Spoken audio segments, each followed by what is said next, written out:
Good morning, everyone. I pray that your Monday gave you places and spaces of joy, of peace, times when you could be happy, when you could smile, when you could laugh, when you could just be and be in a relaxed state, when your anxiety was not too high and you just felt at peace with the world. And even if those moments were only few and far between, I just thank you. I just thank God that you were able to experience those moments because life can be challenging, and I think a part of our journey is to pay attention to the places and spaces where we are happy, the spaces and places where we are able to feel compassion, when we are able to be kind, when we are able to just observe the beauty that surrounds us that sometimes we don't clearly see because of other things that get in the way. We've been talking about types of anger, and we had been focusing on externalized anger, anger that manifests with aggression.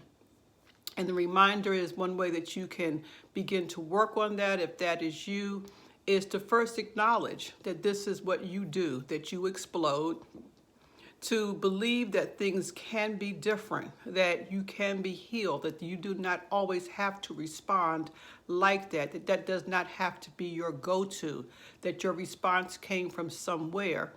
And the third thing we talked about was pay attention to your triggers.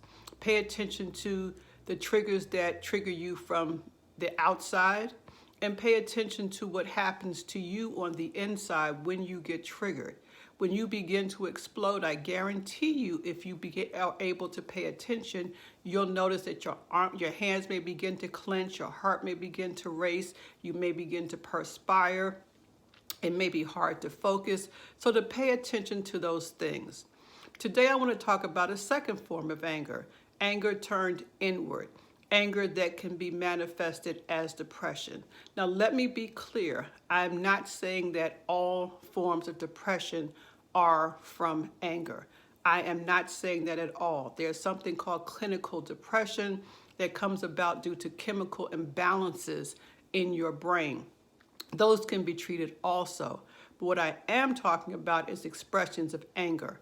For some of us, when we get angry, we don't yell, we don't explode, we don't say anything. We just focus the anger inward. We begin to beat up on ourselves. We begin to blame ourselves. We begin to rehearse whatever happened over and over and over again and try to figure out, what did I do wrong? What did I say wrong? Why did I respond like that? Oh, I'm such a bad person. A lot of you know what I'm talking about. We can be our own worst enemy.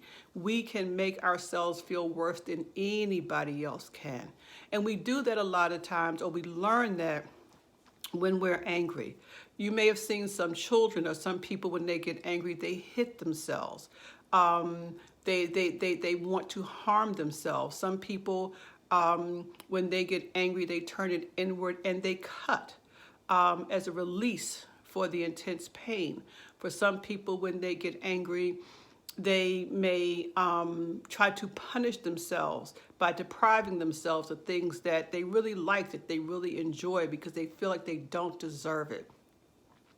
Anger turned inward can be really, really debilitating, because in a lot of instances, what will happen is you become more and more introverted, more and more insular, that you begin to have conversations with yourself and you work out the whole conversation in your head, where you take responsibility for everything. Some of you may notice this in your lives, where you're always apologizing. Whether you did something wrong or not, you're always apologizing. Now, where did that come from? It may have come from when you were a child and you knew that if you got in trouble or if you did something wrong, the consequences were going to be dire. So you began to apologize for everything, whether you did it or not. Oh, I'm sorry, please forgive me. I'm sorry, hoping that whatever the consequence was would not come. And then we grow to be adults and we find ourselves apologizing for everything. And what that causes is low self-esteem, because we feel so bad about ourselves. We begin to believe that we are the culprit. We begin to believe that we are the cause of other people's feelings. I want you to clearly understand you are not the cause of how someone feels. Each person has responsibility for their response or for their own feelings. Yes, you may have done something that may have triggered a reaction in someone, but that person had a choice of how they chose to respond. A lot of people grew up hearing things like, you're the cause of this, or you're the reason why if it wasn't for you. And so those messages were drilled into your head. And as you grew up, you began to believe that you were worthless, that that your life had no meaning, that you were a problem, that you were a mistake, that you were an annoyance, that people were simply tolerating you. Those are horrible feelings to grow up with, and they're even worse when you maintain them as an adult. What I want to say to you is that you are fearfully and wonderfully made. You are not a mistake. You have a purpose for your life, and I am glad that you are here, and there are others in your life who celebrate you. The goal is to be able to hear that, to be able to hear just how wonderful you are. For many who internalize their anger, they're not able to hear a compliment. If someone says, oh, you look nice, or I like that dress, we think to ourselves, they must not be able to see, or I know they're lying, or I can't trust what they're saying, because you don't feel the same way about yourself.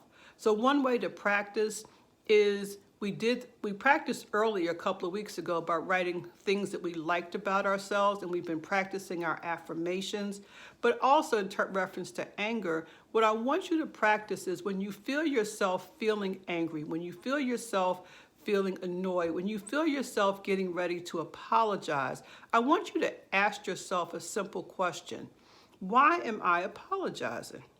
Why am I internalizing my anger? What is stopping me from at least being able to express, well, how you feel? If someone accused you of doing something that you know you did not do, instead of first saying, well, I'm sorry, I didn't mean to hurt you, you may want to explain in a different way. Do not use the words, I'm sorry, but be able to express yourself and say, okay, let me explain to you why I said this, or why I said that, or what that meant. Try to focus on not beginning with the words, I'm sorry. Now, I need you all to hear me clearly. There is nothing wrong with the words, I'm sorry. There are some people who refuse to say it, and they're on the other end of the spectrum. But when our go-to is to always apologizing for simply being, for apologizing for existing, apologizing for everything that went wrong in someone else's life, that is not healthy for us. So today, know that you are loved. Know that you have worth. Know that you are the most unique being in the world simply because you are you. There is no one else like you. Even if you have a twin, your twin, and if you all are identical, you still have differences. You are unique. You are fabulous.